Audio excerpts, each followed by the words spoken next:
Hello everyone. इसमें हम लोग इस वीडियो में राजनीतिक सिद्धांत से संबंधित प्रश्नों को देखेंगे जो विभिन्न एग्ज़ाम में पूछे जाते हैं। तो चलिए हम शुरू करते हैं। ये एमसीक्यू है, ये एग्ज़ाम में बहुत ही महत्वपूर्ण है। एग्ज़ाम के पॉइंट ऑफ व्यू से आमतौर पे बीए, एमए और नेट में भी पूछे जाते हैं ये। तो चलिए इसको शुरू करते हैं। देखिए किस तरह से क्वेश्चन आते हैं। इन सारे क्वेश्चन को आप खूब प्रैक्टिस कीजिए बार बार। शुरुआत करता हूँ। समस्त संविधानवाद का जन्मदाता अरस्तू है, और इस सवाल का सही उत्तर है, डायरेक्ट आप आंसर पे आइए, बाउले।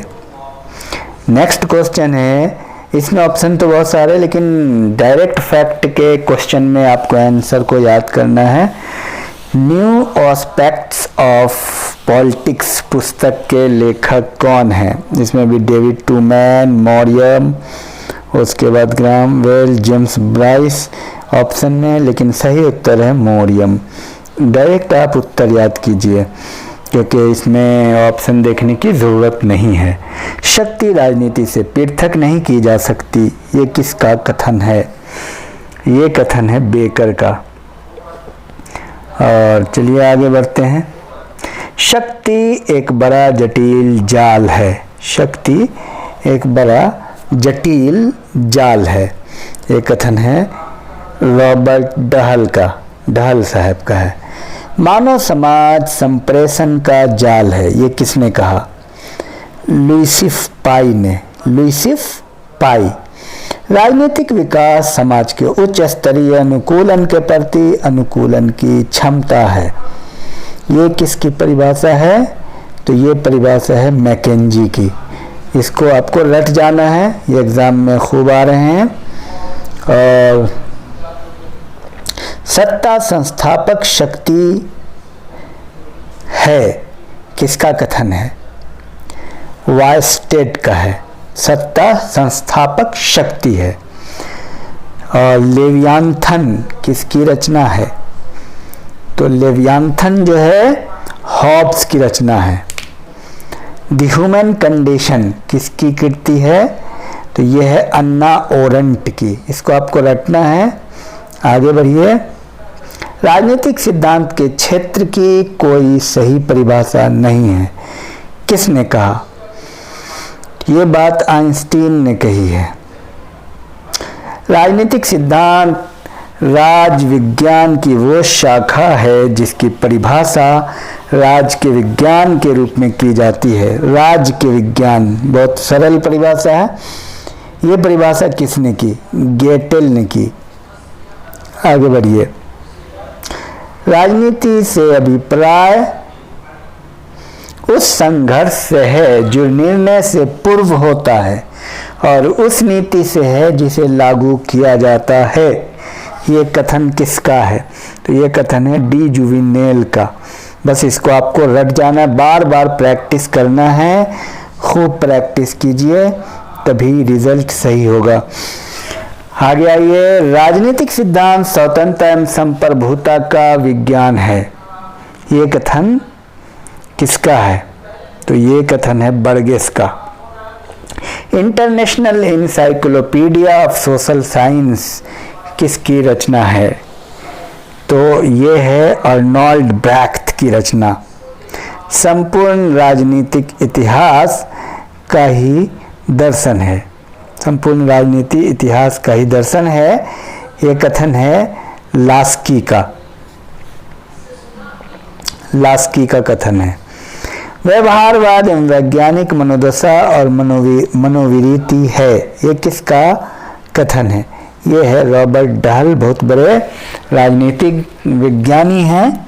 आगे आइए। Who gets what when and how पुस्तक के लेखक कौन है? Who gets what when and how, इस पुस्तक के लेखक हैं Lowell. Political thought the European tradition किसकी कृति है?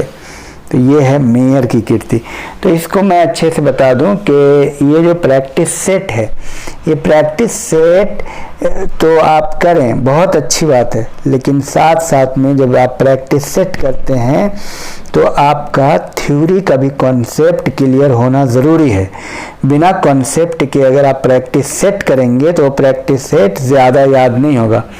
तब आपको करना क्या पड़ेगा, फैक्ट। देखिए, फैक्ट क्वेश्चन प्रैक्टिस का भी आपको पकड़ा जाएगा, लेकिन उसके लिए आपको ज़रूरी है कि आप जो फैक्ट का प्रैक्टिस करेंगे, आप टारगेट बनाइए कि कम से कम 100 बार आप प्रैक्टिस करें, 100 बार सुने। आप जितनी बार सुनेंगे तब आपको याद होगा। एग्ज़ाम में जाने से पहले मैं हमेशा बोलता हूँ, मिनिमम आप टारगेट बनाइए कि 10 बार प्रैक्टिस कीजिए। अगर आप 1-2 बार प्रैक्टिस कर पाते हैं तो एग्ज़ाम में बहुत कन्फ्यूज़न होता है। तो इसलिए ज़्यादा से ज़्यादा 100 बार कर लिया तो आप समझिए भूलने का चांस कम से कम है। तो सिर्फ प्रैक्टिस पे निर्भर होना है, तो कम से कम 100 बार आप प्रैक्टिस करें। और ये जो प्रैक्टिस सेट है ये फ़ायदा होने वाला है, इसमें बीए के स्टूडेंट को, एमए के स्टूडेंट को और नेट के स्टूडेंट को। तो खूब प्रैक्टिस कीजिए, 1 नंबर से भी आपका छूटना नहीं चाहिए। अगर आप 1 नंबर से भी छूट जाता है तो आप ये समझिए पूरा साल बर्बाद हो जाता है। उससे बेहतर है आप 100 बार प्रैक्टिस कीजिए। व्यवहारवाद का पिता किसे कहा जाता है? तो व्यवहारवाद का पिता कहा जाता है डेविड इन्स्टन को। आगे आइए, निम्नलिखित में से कौन सी प्रत्यक्ष लोकतंत्र की पद्धति नहीं है? तो प्रत्यक्ष लोकतंत्र की पद्धति जनमत संग्रह है, प्रारंभन है और लेंस जिमाइन भी है। लेकिन दबाव समूह अप्रत्यक्ष रूप से दबाव डालते हैं सरकार पे, तो दबाव समूह इसका सही उत्तर होगा। निम्नलिखित में से कौन सा विश्व लोकतंत्र का प्रबल समर्थक है? तो ये है ब्राइस। निम्नलिखित में कौन सी पुस्तक मार्क्स ने लिखी? तो मार्क्स ने अब लिखी है पॉवर्टी ऑफ फिलॉसफी। मार्क्स की बहुत सारी किताबें हैं, लेकिन उसमें पॉवर्टी ऑफ फिलॉसफी है। मार्क्स की किताब है क्लास एंड क्लास, ये सबसे मशहूर किताब उसकी है, हिस्टोरिकल करके है। तो बहरहाल मैं भूल रहा हूँ, मार्क्स ने बहुत सारी किताबें लिखी हैं। और चलिए आगे बढ़िए, जब याद आ जाएगा तो मैं आपको बता दूंगा। तो पॉवर्टी ऑफ फिलॉसफी मार्क्स की बहुत मशहूर किताब है, और मार्क्स ने हिस्टोरिकल मटेरियलिज्म पे भी काम किया है। आगे आइए, दिसंबर 1920 में गांधी ने स्वराज को लक्ष्य घोषित किया। तो कब कहाँ घोषित किया? मद्रास अधिवेशन में, मद्रास अधिवेशन। आगे आइए, गांधी ने आमरण अनशन आरंभ किया विरोध करने के लिए। किस बात के विरोध करने के लिए? तो सांप्रदायिक अवार्ड, सांप्रदायिक अवार्ड मिल गया था, उसके विरोध के लिए आमरण अनशन शुरू किया था। वन डायमेंशनल मैन नामक पुस्तक के लेखक कौन है? ये बहुत ही मशहूर पुस्तक है, वन डायमेंशनल मैन। इसके लेखक हैं नीत्शे। राजनीतिक शास्त्र को के ऐतिहासिक उपागम का सबसे अच्छा प्रतिनिधित्व करता है कैटलिन। निम्नलिखित में से कौन सा आमंड के निर्गत कार्य में नहीं आता है? तो उनके कार्य में कौन आता है? हित एकीकरण, विधि निर्माण, विधि कार्यपालन। तो जाहिर सी बात है यही आएगा। आगे बढ़िए, किस वर्ष नववाम चिंतन ने ख्याति प्राप्त की? नववाम चिंतन ने 1960 के दशक में। कौन राजनीति को शक्ति के रूप में परिभाषित करता है? राजनीति को शक्ति के रूप में लॉसवेल करते हैं परिभाषित। कौन है ये? H.D. लॉसवेल, बहुत ही मशहूर वैज्ञानिक हैं। तो लॉसवेल साहब करते हैं। आगे आइए, द नर्वस ऑफ गवर्नमेंट किसने लिखा? द नर्वस ऑफ गवर्नमेंट लिखा गया है स्नाइडर ने, स्नाइडर के द्वारा लिखा है नर्वस ऑफ गवर्नमेंट। कौन व्यवहारवादी राजनीतिक विज्ञान के बौद्धिक धर्म पिता के रूप में जाना जाता है? तो इसका सही उत्तर है चार्ल्स मेरियम। निम्नलिखित में से कौन उत्तर व्यवहार की विशेषता नहीं है? तो देख लीजिए, जो विशेषता है उस पर आप ध्यान दें। तो विषय से तकनीक को वरीयता अवश्य दी जाए, यह है सामाजिक परिवर्तन पर बल, मूल्यों की भूमिका को स्वीकार करना, पेशे की राजनीतिकरण। तो इसका सही उत्तर है पेशे की राजनीतिकरण। कौन व्यवहारवाद और उत्तर व्यवहारवाद दोनों के रूप में जाना जाता है? सही उत्तर है ईस्टन। राजनीतिक सिद्धांत के ह्रास पर किसने नहीं लिखा? तो लिखा है ईस्टन ने, अल्फ्रेड कोबान ने, जर्मीनो ने, बेकर ने नहीं लिखा है। निम्नलिखित में से कौन सा राजनीतिक सिद्धांत के ह्रास और पुनरुत्थान की बात करता है? तो ये हैं जर्मीनो। चलिए आगे बढ़ते हैं, आप देखते रहिए प्रश्नों को। मार्क्स का द्वंद्वात्मक भौतिकवाद किस दार्शनिक के सिद्धांत पर आधारित है? बहुत ही मशहूर है, ये हीगल से है, बहुत मशहूर है। मार्क्स हीगल से प्रभावित थे। साम्राज्यवाद पूंजीवाद की चरम सीमा नामक कृति किसकी है? तो ये लेनिन की कृति है, लेनिन की। सर्वप्रथम किस विचारक ने क्रांति के सिद्धांत का प्रतिपादन किया था? तो ये भी प्लेटो साहब हैं, प्लेटो ने किया था। सॉरी, ये अरस्तु ने किया था, प्लेटो ने नहीं। प्लेटो, सीसरो, मैकियावेली ने नहीं, बल्कि रिवॉल्यूशन की बात अरस्तु करते हैं। आगे आइए।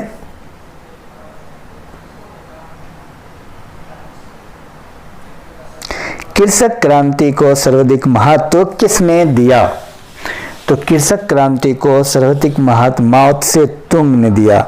लोकतंत्र अच्छे संविधानों में सबसे बुरा और बुरे संविधानों में सबसे अच्छा होता है। बहुत सही बात कहा, ये भी अरस्तु का था। अरस्तु क्रांतिकारी शब्दों का इस्तेमाल करते हैं। राजनीतिक क्षेत्र में हरित आंदोलन किसकी देन है? पर्यावरणवाद की। हरित आंदोलन जो इन्वायरमेंटलिस्ट हैं। किसने कहा परंपरागत राजनीति शास्त्र निसफल, रूढ़िवाद, जरात्मवादी, निष्पान, प्रेतमा, वशीभूत और गतिहीन है? तो ये ईस्टन साहब का कथन है। आगे आइए, आगे बढ़ते हैं और देखते हैं द प्लेग किसकी रचना है? प्लेग, तो प्लेग है अल्बर्ट कामू की रचना, अल्बर्ट कामू। आगे नेक्स्ट देखें, नववामवाद का प्रारंभ सर्वप्रथम किस देश में हुआ? नववामवाद, तो नववामवाद अमेरिका में हुआ। American left new and old, ये पुस्तक किसने लिखी? यूजनी जेनीविस ने, यूजनी जेनीविस। निम्नलिखित में से कौन नववामवादी विचारक नहीं है? नववामवादी विचारक देखिए, डेविड ट्रूमैन है, गैब्रियल ए आर्मांड है, कोहन बेंडिट है। तो लेनिन नहीं है। जाहिर सी बात है, जो हैं उनको आप याद कर लीजिए। रिचर्ड सी स्नाइडर का संबंध किस सिद्धांत से है? निर्णय निर्माण सिद्धांत से है। इसको आप रट जाइए। आगे बढ़ते हैं। व्यवस्था एक अंतःक्रियात्मक परिवर्तनों का अध्ययन है। ये कथन किसका है? ये कथन कापलान का है, कैपलान का। राज व्यवस्था का केंद्रीय तत्व शक्ति, शासन एवं सत्ता के स्थापित संबंध है। ये बात डहल कहते हैं, डहल का कथन है। ये सब कथन है, उसको भी याद करना है। इस तरह के भी प्रश्न आते हैं। व्यवस्था विशिष्ट लक्षणों का एक अथवा अनेक अंशों का एक यौगिक संपूर्ण है। ये कथन है कैलिन चेरी का। संचार तथा नियंत्रण का अध्ययन के केंद्र को मूल प्रकृति से हटाकर निर्णय तथा नियंत्रण की व्यवस्था की ओर ले जाता है। ये कथन किसका है? तो ये कथन है डब्ल्यू डायच का। स्टेट एंड रिवॉल्यूशन नामक पुस्तक के लेखक हैं लेनिन। आपको पता है कि ये भी पुस्तक लेनिन ने लिखी है। शक्ति बंदूक की नली से निकलती है, ये कथन किसका है? माओ त्से तुंग क्रांतिकारी हैं और रिवॉल्यूशन के समर्थक हैं। व्यवहारवादी क्रांति परंपरागत राजनीति शास्त्र की उपलब्धियों के प्रति असंतोष का परिणाम है, ये कथन रॉबर्ट डहल का है। और वैज्ञानिक पद्धति कोई पारस पत्थर नहीं है जो सभी प्रश्नों के तुरंत उत्तर प्रस्तुत कर सके, ये कथन है इसाक का। Man in the modern age किसकी कृति है? कार्ल यास्पर्स की कृति है। फ्यूचर ऑफ मैनकाइंड नामक पुस्तक किसने लिखी? एक पुस्तक गैब्रियल मार्शल ने लिखी, गैब्रियल मार्शल। आगे बढ़िए। तो राजनीतिक सिद्धांत के क्षेत्र में अब कोई बौद्धिक महामानव मौजूद नहीं है, ये कथन है। तो ये कथन है अल्फ्रेड काब्बन का। करेंट मीनिंग ऑफ बिहेवियरलिज्म नामक पुस्तक के लेखक कौन है? डेविड ईस्टन की मशहूर पुस्तक है। राजनीति शास्त्र का संबंध राज तथा उसके साधन सरकार से है, ये कथन, ये परिभाषा किसकी है? ये परिभाषा डिमॉक की है। हम चाहे राजनीति की परवाह करे न करे, राजनीति हमारी परवाह अवश्य करती है, ये मत किसका है? तो ये है GDH कोल का मत है, GDH कोल साहब का कथन है। व्यवहारवाद वैज्ञानिक मनोदशा का प्रतिबिंब तथा तथ्यात्मक शैक्षणिक आंदोलन है, ये किसका कथन है? डेविड ईस्टन का। आगे बढ़िए। व्यवहारवादी उपागम का बौद्धिक जनक किसे कहा जाता है? तो व्यवहारिक उपागम का बौद्धिक जनक चार्ल्स ई मैरियम को कहा जाता है। न्यू एस्पेक्ट्स ऑफ पॉलिटिक्स के लेखक कौन है? ये भी मैरियम है, ये आ चुका है पीछे भी। विज्ञान पद्धति से माना जाता है, विषय वस्तु से नहीं, ये कथन, ये बहुत मशहूर कथन है। ये कथन किसका है? हालांकि इस तरह के कथन और वैज्ञानिक ने भी कहा है, लेकिन ये कथन अभी इस ऑप्शन के हिसाब से लुंडबर्ग का है। पियर्सन भी कहते हैं ऐसा ही बात। राजनीतिक दर्शन के अभाव में राजनीति का अध्ययन संभव नहीं है, यह है लियो स्ट्रॉस। यदि ईश्वर मर चुका है तो मनुष्य को अपने मूल्यों का स्वनिर्माण करना चाहिए, ये कथन किसका है? ये कथन है अल्बर्ट कामू का, अल्बर्ट कामू। अस्तित्ववाद व्यक्तिवादिता, व्यक्तिवादी बुजुर्वा बुद्धि की बीमारी है, किसका मत है?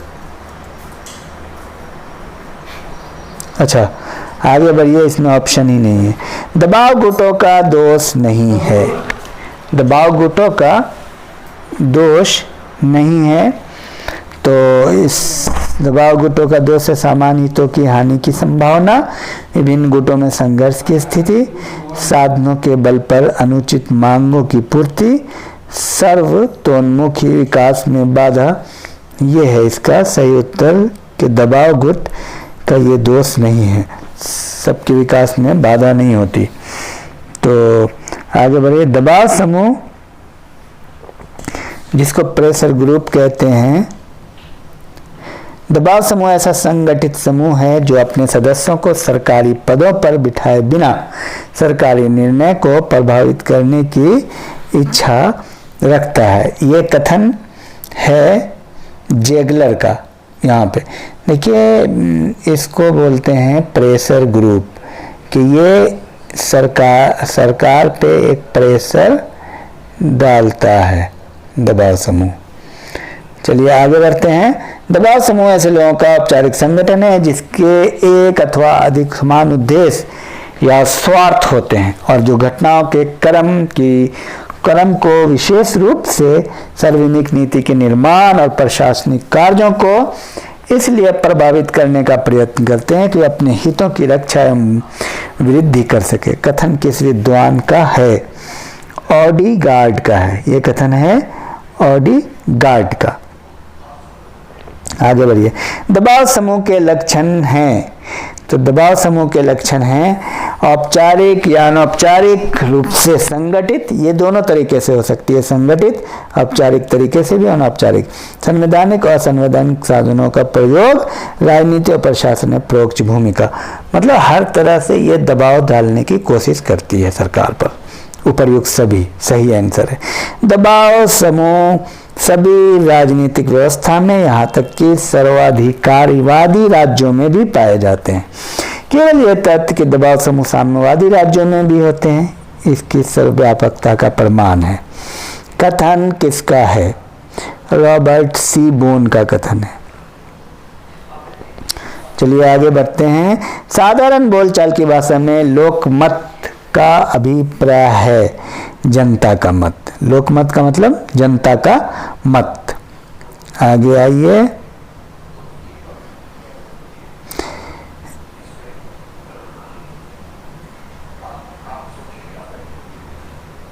राजनीतिक दल मनुष्यों का वो समूह है जो किसी स्वीकृत सिद्धांत के आधार पर सामूहिक प्रयत्नों के फलस्वरूप सार्वजनिक हितों की वृद्धि हेतु संगठित किया जाता है।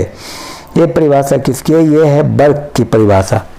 और परिभाषा भी एक दो एग्जाम में पूछ ही देते हैं, हर एग्जाम में, तो परिभाषा पे आपको ख्याल रखना है। परिभाषा का ये है टेक्निक के बार बार आप सुने, बार बार प्रैक्टिस करें, खुद आपको समझ में आ जाएगा, कुछ पॉइंट आपके दिमाग में आ जाएगा। ये कथन किसका है कि राजनीतिक दल संवैधानिक उपायों का सहारा लेकर अपने सिद्धांत तथा नीति को सरकार का आधार बनाने का प्रयत्न करता है। मैकाइवर, ये बहुत बड़े वैज्ञानिक हैं, इनकी किताब का नाम है सोसाइटी। राजनीतिक दल नागरिकों का वो समुदाय है जो एक राजनीतिक इकाई के रूप में कार्य करता है और अपने मतदान की शक्ति का प्रयोग करके सरकार पर नियंत्रण करना तथा अपनी सामान्य नीति की पूर्ति करना चाहता है। ये कथन है, तो ये कथन है गैटल का, बहुत मशहूर साहब है ये। दबाव गुट होते हैं, तो दबाव गुट होते हैं अराजनीतिकृत, ये पॉलिटिकल नहीं होते हैं, नॉन पॉलिटिकल ग्रुप होता है दबाव समूह। बहुत महत्वपूर्ण प्रश्न है, ये क्वेश्चन आ जाते हैं कई बार। दबाव गुट का लक्षण नहीं है, तो आप जान लीजिए दबाव गुट का लक्षण क्या क्या है। तो दबाव गुट औपचारिक संगठन है, आपने देखा औपचारिक भी हो सकते हैं, अनौपचारिक भी हो सकते हैं। ऐच्छिक सदस्यता होती है और अनिश्चित कार्यकाल होता है। दबाव गुट का कार्य करने का प्रमुख तरीका क्या है? प्रमुख तरीका चुनाव लड़ना, लोकमत का निर्माण करना, आंदोलन करना। दबाव समूह, दबाव जैसे किसान आंदोलन एक दबाव समूह के रूप में काम करता है। आगे बढ़िए। राजनीतिक समाजीकरण से विकासकारी प्रक्रियाएं हैं। राजनीतिक समाजीकरण एक विकासकारी प्रक्रियाएं जिनके द्वारा व्यक्ति राजनीतिक अनुकूल एवं व्यवहार का प्रतिमान ग्रहण करता है। उक्त परिभाषा किस विद्वान की है? प्लोनी एंड रिक्स की है। राजनीतिक समाजीकरण का उद्देश्य व्यक्तियों को ऐसा प्रशिक्षण देना है जिससे वे राजनीतिक समाज के श्रेष्ठ क्रियाशील सदस्य बन सके। रॉबर्ट सीजल का कथन है। देखिए, राजनीतिक समाजीकरण बेसिकली समाजीकरण सीखने की प्रक्रिया है और राजनीति में जो गतिविधियां होती है उन सारी चीज़ों को, राजनीति से संबंधित चीज़ों को सीखना राजनीतिक समाजीकरण है।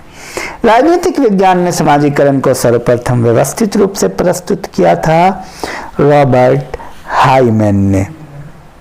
बहुत मशहूर प्रश्न है। निम्नलिखित में राजनीतिक समाजीकरण का तत्व नहीं है। धर्म है, परिवार है, राजनीतिक दल है, लेकिन हत्याएं नहीं है, तो क्वेश्चन ही आंसर ही उल्टा लग रहा है। तो इस तरह से आप राजनीतिक दल का कार्य नहीं है।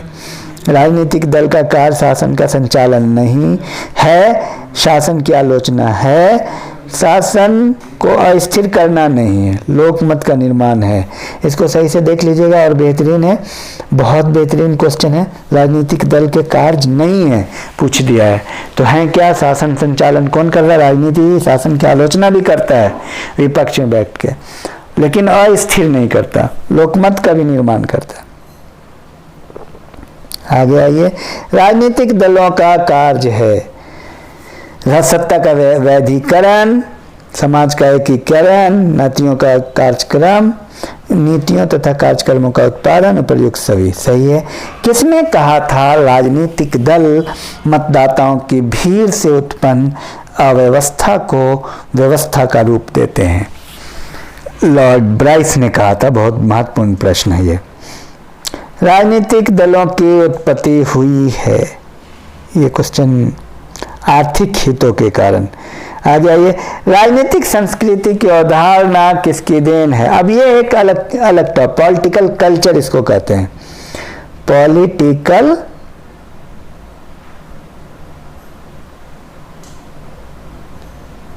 कल्चर कहते हैं। राजनीतिक संस्कृति की अवधारणा किसने दी? तो ये दिए हैं ऑमंड एंड पॉवेल ने। ये बहुत मशहूर है, ये काफ़ी बार हर एग्जाम में, नेट में भी आता है, बीएमए में तो आता ही है। राजनीतिक संस्कृति की अवधारणा ऑमंड एंड पॉवेल ने दी। राजनीतिक संस्कृति की अवधारणा है आधुनिक। राजनीतिक विज्ञान में समाजीकरण की अवधारणा प्रथम व्यवस्थित विश्लेषण प्रस्तुत करने का श्रेय हर्बर्ट हाइमेन को जाता है। राजनीतिक समाजीकरण एक निरंतर एवं गतिशील प्रक्रिया है।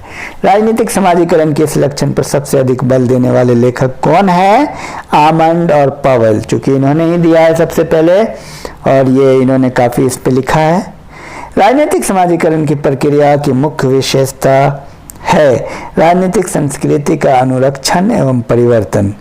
ये डी वाला बहुत बेहतरीन सवाल है कि राजनीतिक संस्कृति का समाजीकरण का मकसद क्या है।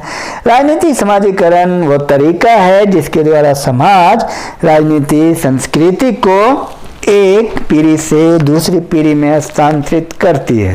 परिभाषा देने वाले विद्वान का नाम है लैंगटन। यहाँ ऑलरेडी उत्तर अवेलेबल है, लैंगटन ने कहा है। इसको आपको रटना है, याद करना है, ध्यान देना है। राजनीतिक समाजीकरण का सर्व प्रमुख अभिकरण है परिवार एवं कुटुंब। बहुत बेहतरीन। ये देखिए, राजनीतिक समाजीकरण जो होता है सबसे पहले परिवार से होता है। माता पिता ही आपको बताते हैं वोट कैसे दिया जाता है, क्या होता है। पहली बार जब आप सुनते हैं आखिर वोट क्या है, कौन जीता कौन हारा, जब आप 5 साल के हैं तभी आप सुनने लगते हैं। तो ये घर से ही सुनते हैं, बाहर तो आप बाद में जाते हैं। संसदात्मक शासन प्रणाली में मंत्रिपरिषद की बैठकों की अध्यक्षता करता है प्रधानमंत्री करता है। अध्यक्षात्मक शासन प्रणाली का गुण है संकट काल में उपयुक्त। संकट काल में सबसे उपयुक्त होता है अध्यक्षात्मक प्रणाली। संसदीय सरकार का सबसे महत्वपूर्ण लक्ष्य है, देखिए आप अध्यक्षात्मक शासन प्रणाली में देखिए उत्तरदायी शासन नहीं होती। महत्वपूर्ण गुण की बात हो रही है, लचीलापन नहीं होता, वो आपको लोकतांत्रिक में क्या कह रहे कि संसदात्मक में होता है, लेकिन अध्यक्षात्मक में संकट काल में वो बहुत ज़्यादा महत्वपूर्ण होता है, फैसला लेना आसान होता है, डिसीजन। संसदीय सरकार का सबसे महत्वपूर्ण लक्षण है बहुमत का। संसदीय सरकार का सबसे महत्वपूर्ण लक्षण है आपको ये है संसद की संप्रभुता, कार्यपालिका का विधायिका के प्रति सामूहिक उत्तरदायित्व, यही है सबसे महत्वपूर्ण लक्षण। राजनीतिक संस्कृति को किस आधार पर मापा जा सकता है? संविधान के प्रति श्रद्धा, मतदान के प्रति निष्ठा और राजनीतिक संस्थाओं की अभिरुचि, उपयुक्त सभी। इस तरह के प्रश्नों पर ध्यान आपको देना पड़ेगा कि किस तरह से ऑप्शन आता है। Political culture and political development नामक पुस्तक के लेखक कौन है? तो इसके लेखक है ल्यूसियन डब्ल्यू पाई। अभिजनों की राजनीतिक संस्कृति का राजनीतिक व्यवस्था पर प्रभाव देखने को मिलता है विकासशील देशों में। अभिजन की राजनीतिक संस्कृति का राजनीतिक व्यवस्था पर प्रभाव जो डेवलपिंग कंट्री है वहाँ पे जो एलिट क्लास है वो प्रभावित करते हैं। आमंड ने राजनीतिक संस्कृति के आधार पर कितनी राजनीतिक प्रणालियों का वर्णन किया है? आमंड ने 4 राजनीतिक प्रणालियों का वर्णन किया है। अब आगे आइए। संविधान के प्रारूप समिति के अध्यक्ष थे, संविधान के बहुत मशहूर क्वेश्चन है, डॉक्टर भीमराव अंबेडकर। निम्न परिभाषा संविधान की किसने दी? मौलिक राजनीतिक संस्थाओं की कार्य पद्धति को संविधान कहते हैं। फाइनल। संघात्मक शब्द की व्युत्पत्ति किस भाषा के शब्द से हुई है? लैटिन। ये बहुत मशहूर शब्द है संघात्मक, और ज्यादातर वर्ड लैटिन है, आपको मैं यही बता दूं। तो एकात्मक सरकार का गुण नहीं है, ये एक बहुत महत्वपूर्ण है। तो एकात्मक सरकार में संकट काल के लिए अनुपयुक्त होता है, जो अभी आपने देखा था कि अध्यक्षात्मक सरकार का गुण था, यह अवगुण है। एकात्मक शासन में संपूर्ण शक्तियां निहित होती है केंद्रीय सरकार में, ये बिल्कुल क्लियर है। संसदीय शासन में शासन की समस्त शक्तियों का वास्तविक प्रयोग करता है। ये संसदीय शासन में तो प्रधानमंत्री होता है, अध्यक्षीय शासन में राष्ट्रपति होता है। संसदात्मक शासन प्रणाली का प्रमुख लक्ष्य है शक्तियों का घनिष्ठ संबंध। शक्ति जो है एक दूसरे में बटा होता है, शक्तियों का संबंध होता है। हालांकि इसमें बहुत सारे हैं, प्रमुख लक्षण की बात हो रही है, ध्यान रखना।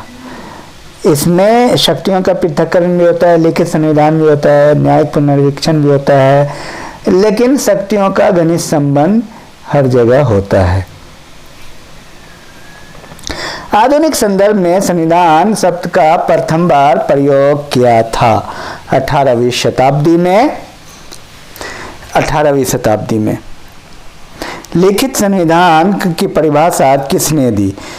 संविधान सर्वोच्च शासन के से ढांचे को निश्चित करता है, ये गार्डनर का कथन है।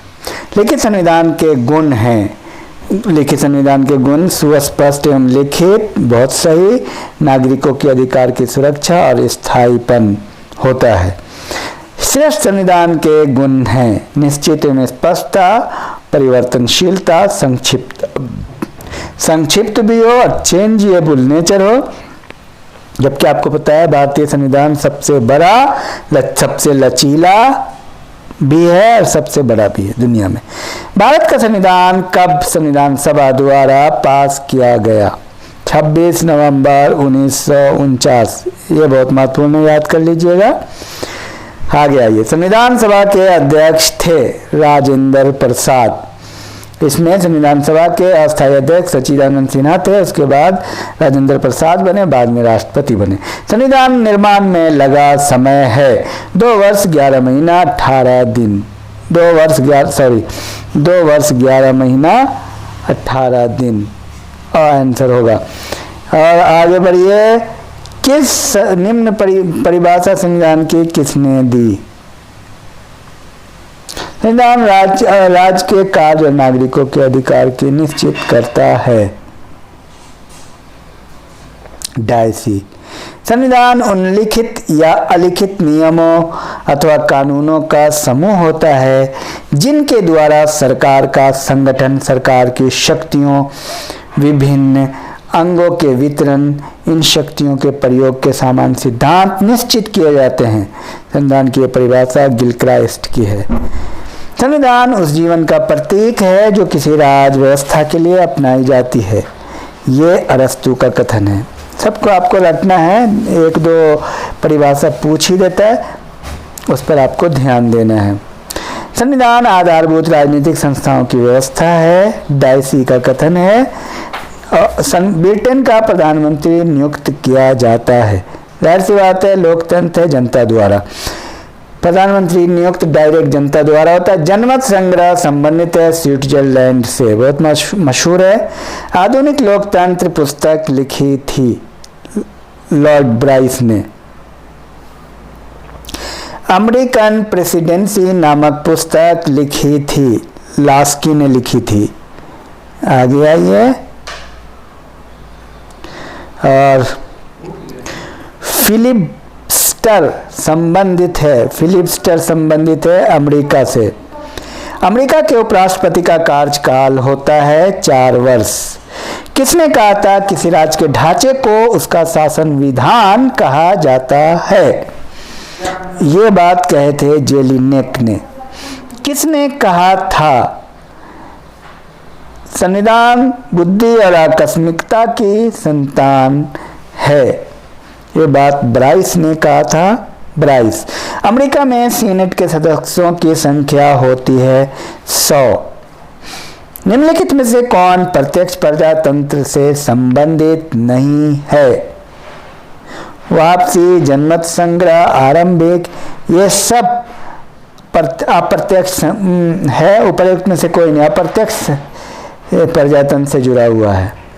निम्नलिखित में से कौन सी ब्रिटेन के संविधान की विशेषता नहीं है?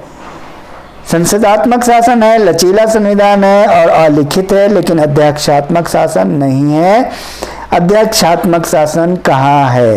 ये है अमेरिका में। ये भी क्वेश्चन आता है। किसने कहा था राज्य के संविधान में वे सब नियम सम्मिलित होते हैं जिनका प्रत्यक्ष या अप्रत्यक्ष रूप से राज्य में संप्रभुता के वितरण का प्रयोग पर प्रभाव पड़ता है?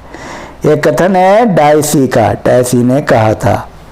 आगे ब्रिटेन में सर्वोच्च न्यायालय है लॉर्ड सभा को कहते हैं। कठोर संविधान वो है जिसमें किसी विशेष प्रक्रिया से संशोधन हो। सामान्य तरीके से संशोधन नहीं होता बल्कि विशेष प्रक्रिया से होता है। राष्ट्रीय जनवादी कांग्रेस का कार्यकाल होता है 2 वर्ष का। कठोर संविधान होता है। कठोर संविधान क्या है? विशेष प्रक्रिया से संशोधन द्वारा। अभी बताया सामान्य प्रक्रिया से संशोधन नहीं होता। स्विट्जरलैंड में कितने कैंटन हैं? स्विट्जरलैंड में 22 कैंटन हैं। ये सबको आपको रटना है, फैक्चुअल क्वेश्चन है। चीन का राष्ट्रपति निर्वाचित होता है किससे? राष्ट्रीय जनवादी कांग्रेस द्वारा। ब्रिटेन का राजा अध्यक्ष होता है। चर्च का, लोक सदन का, लॉर्ड सभा का, उपर्युक्त में से कोई का नहीं, किसी का नहीं होता है वो अध्यक्ष। चीन के प्रधानमंत्री का कार्यकाल होता है। चीन के प्रधानमंत्री का कार्यकाल 5 वर्ष का होता है। निम्नलिखित में से कौन सी स्विस संविधान की विशेषता नहीं है? स्विस संविधान की विशेषता लिखित संविधान, कठोर संविधान और प्रत्यक्ष प्रजातंत्र है वहां। तो अप्रत्यक्ष प्रजातंत्र नहीं है, प्रत्यक्ष प्रजातंत्र है स्विट्जरलैंड में। और ब्रिटेन में कॉमन सभा के सदस्य का कार्यकाल होता है 5 वर्ष। ब्रिटेन में वास्तविक कार्यपालिका कौन सी है? प्रधानमंत्री और मंत्रिमंडल है। ब्रिटेन में प्रधानमंत्री होता है और उसका मंत्रिमंडल। चीन का सर्वोच्च न्यायालय है। चीन का सर्वोच्च न्यायालय सर्वोच्च जनवादी न्यायालय होता है। पॉकेट वीटो का प्रयोग किया जाता है राष्ट्रपति द्वारा। भारत में भी किया जाता है। एक राष्ट्रपति ने इसका उपयोग किया था और उसका नाम था ज्ञानी जैल सिंह। एकात्मक शासन की प्रमुख विशेषता है शक्ति का केंद्रीकरण। एक जगह शक्ति होती है, विकेंद्रीकरण नहीं होता। विकेंद्रीकरण संघात्मक शासन की विशेषता होती है। किसने कहा था स्पीकर सभा में सबसे विशिष्ट व्यक्ति होता है? मुनरो ने कहा था। आगे बढ़िए। चीन का तीसरा संविधान कब लागू हुआ? चीन का तीसरा संविधान कब लागू हुआ? इसका आंसर है 1982 में। चीन का व्यवस्थापिका का नाम है। चीन का व्यवस्थापित राष्ट्रीय जनवादी कांग्रेस ऊपर भी गुजर चुकी है। ये क्वेश्चन ऊपर गुजर चुका है। चीन की वास्तविक कार्यपालिका है। चीन की वास्तविक कार्यपालिका चीनी गणराज्य अध्यक्ष। चीन की वास्तविक कार्यपालिका चीन के कांग्रेस का अध्यक्ष चीनी गणराज्य का अध्यक्ष के पास होता है। तो ये क्वेश्चन काफी कंफ्यूजिंग है, इस पर ध्यान दीजिएगा। चीन की वास्तविक कार्यपालिका चीनी गणराज्य का अध्यक्ष। चीन में किस दल का शासन रहता है? चीन में साम्यवादी दल है, इसका ख्याल रखिएगा। चीन में किस प्रकार की प्रणाली है? चीन में एक दलीय है, सिर्फ साम्यवादी दल है वहां पे, और इसलिए तानाशाही वहां पे बहुत ज्यादा है। कॉमन सभा किस देश की व्यवस्थापिका का सदन है? कॉमन सभा इंग्लैंड में है। ब्रिटेन में वित्तीय विधेयक किस सदन में प्रस्तुत किया जाता है? कॉमन सभा में। भारत में लोकसभा में। अमेरिका में युद्ध की घोषणा करने का अधिकार किसे है? कांग्रेस को। अमेरिका में संविधान का संरक्षक कौन है? सर्वोच्च न्यायालय। भारत में भी वही है। आगे आइए। चीन में राष्ट्रपति का निर्वाचन कौन करता है? राष्ट्रीय जन कांग्रेस। स्विस का संघीय न्यायालय स्थित है वांड में, जबकि हेग में अंतर्राष्ट्रीय न्यायालय है। किसने कहा था आधुनिक राजनीति में जितनी भी उपलब्धियां हैं सीनेट उनमें सबसे अद्भुत है? लास्की ने कहा था। अमेरिका में सर्वोच्च न्यायालय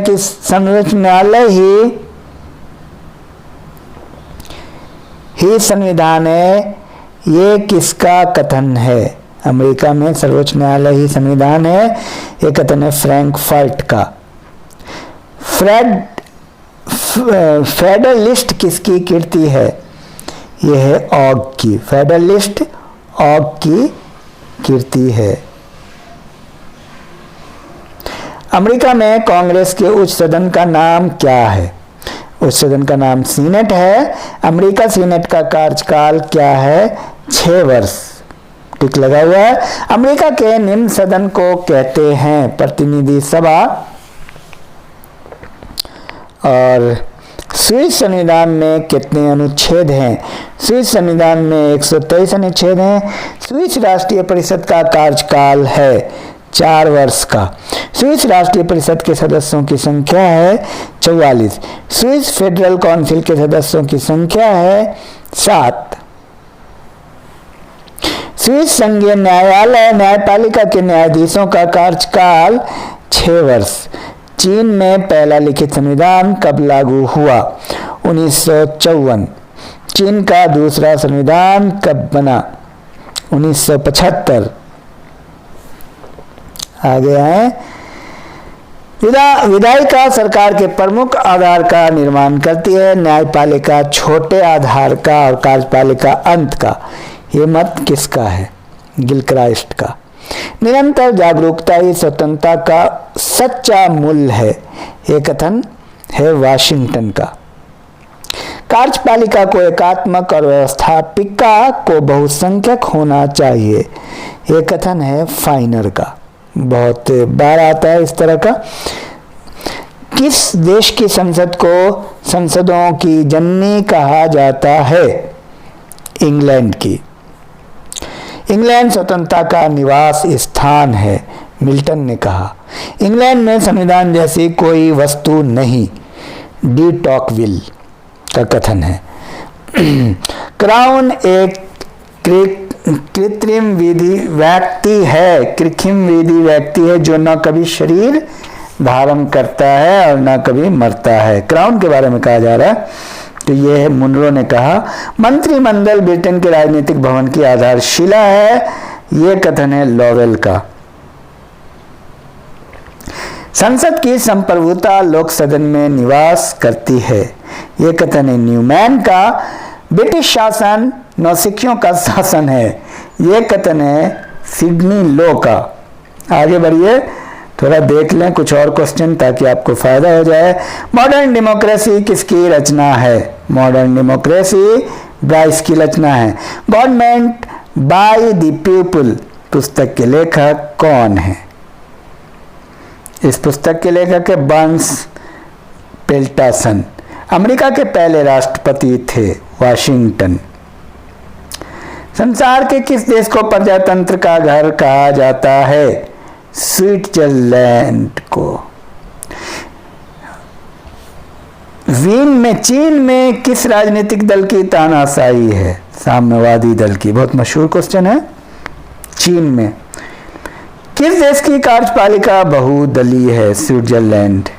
मॉडर्न पॉलिटिकल कॉन्स्टिट्यूशन नामक पुस्तक के लेखक कौन हैं? स्ट्रॉन्ग। संविधान वो है जो सर्वशासन की रचना को निर्धारित करता है। ये कथन है ऑस्टिन का। सरकार के रूपों के लिए मूर्खों को लड़ने दो, किसने कहा? Alexander pope. प्रजातंत्र जनता का, जनता के लिए, जनता द्वारा शासन है। Abraham Lincoln. विकसित संविधान का उदाहरण है इंग्लैंड। सर आगे आइए इस क्वेश्चन की तरफ। निम्नलिखित किस राष्ट्र में एकात्मक प्रणाली की सरकार है? ब्रिटेन में। निम्नलिखित में से किस राष्ट्र का संविधान लिखित नहीं है? ब्रिटेन। निम्नलिखित में से किसी राज्य की इकाइयों में अवशेष शक्तियां निहित है? यूएसए में। और पावर बेल्ट सोसाइटी नामक पुस्तक किसने लिखी? लॉसवेल काप्लान ने। सर्वोच्च न्यायालय की ही संविधान है, यह कथन किसका है? फ्रैंकफर्टर का। आगे आइए, इसको आप कर लीजिए। संघ एक प्रणाली है जिसमें केंद्रीय और स्थानीय सरकारों एक ही प्रभु शक्ति के अधीन होती है। यह कथन है, शॉर्ट में हमने बताया, इसको पकड़ने के लिए गार्डनर का कथन है। चीनी गणराज्य के अध्यक्ष का कार्यकाल है 4 वर्ष। ध्यान रहे। द इंग्लिश कॉन्स्टिट्यूशन नामक पुस्तक के लेखक हैं बेज हॉट। कॉमन सभा तो केवल आलोचना का मंच तथा बाहरा लोकमत का प्रतिबिंब है। यह कथन जेनिंग्स का है। स्विट्जरलैंड में जनमत संग्रह है किस बात के लिए? स्विस संविधान के समस्त संशोधनों में अनिवार्य होता है जनमत संग्रह। निरंतर जागरूकता ही स्वतंत्रता का सच्चा मूल्य है। यह कथन है वाशिंगटन का। यूएसए में है राष्ट्रपति प्रणाली की सरकार। प्रत्यक्ष प्रजातंत्र का प्रवर्तक कौन है? रूसो। बहुदलीय प्रणाली किस देश में है? फ्रांस। यूएसए में 2 तरह के कानून होते हैं, संघीय कानून तथा राज्य कानून। ब्रिटेन में कानूनों के ऐसे आधार नहीं है, क्योंकि डायरेक्ट यूएसए